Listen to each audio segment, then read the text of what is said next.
You are born into royalty, but your entire life is a biological prison. You don't decide to become queen, you are selected.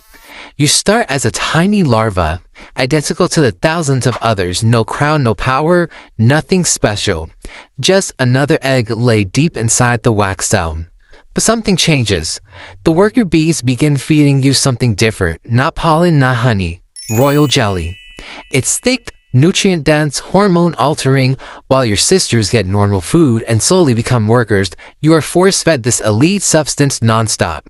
You grow faster, bigger, your body stretches beyond the limits of a normal beat. Your ovaries begin developing massively. This isn't luxury, this is biological programming. You're not being treated like a queen, you're being engineered into one. You're not alone. There are other larvae just like you being fed royal jelly, other future queens, and the hive does not want multiple queens, so what happens? The moment one of you matures first, she starts hunting. She walks through the honeycomb like an assassin in a golden maze. She finds other queen cells, she kills them. She stings through the wax over and over, no hesitation, no mercy. And here's a terrifying part. A queen bee doesn't die after stinging. The worker bees have barbed stingers that rip out of their bodies. One sting and it's over. But a queen, her stinger is smooth. She can sting again and again and again. You are born with a weapon designed for execution. If you're not the first to emerge, you won't survive. You won't even see the world. You finally make it. Your last queen standing. For a brief moment, something almost feels like freedom. You leave the hive. This is your nuptial flight. You fly high into the air, chased by male bees called drones. They follow you in a swarm, competing for one thing, mating. And they happiest midair. Multiple drones mate with you, one after another. Each one dies immediately after. Their bodies fall away. You store all of their genetic material inside your body, in a special organ called the spermatozoa. And the part that sounds unreal but completely true, this is the only time you'll ever mate. Everything you need for the rest of your life is connected on this one flight. Then you go back. Then you never leave again. You return to the hive as the official queen. This is where people think you rule, but you don't. You don't give orders, you don't make decisions, you don't control anything. Your job is singular. Lay eggs, that's it.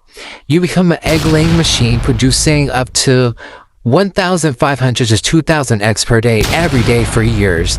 Worker bees surround you constantly. They feed you, clean you, move you from cell to cell, not because they worship you, but because you are the hive's reproductive system. You don't eat on your own, you don't explore, you don't rest in peace. You are maintained, like a living equipment.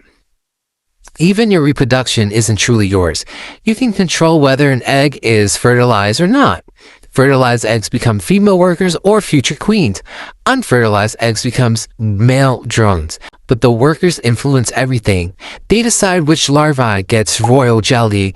They decide if the new queen should be raised. They decide the future of the colony, not you. You're just a biological source.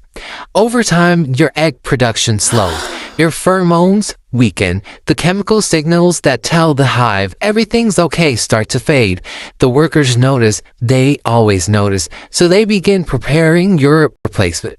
They pick a new larvae, feed them royal jelly, raise new queens, and when the new queen is ready, you have two possible endings. If you're still there, she finds you, and just like before you, she stings you again and again until you're gone, the same way you once eliminated others. Or the workers turn on you. They stop feeding you properly. They push you out. You leave the hive weak, slower, no longer protected and outside. You don't survive long. You were born into royalty, but your entire life was controlled, consumed, and eventually replaced. No freedom, no choices, just a crown that was never really yours.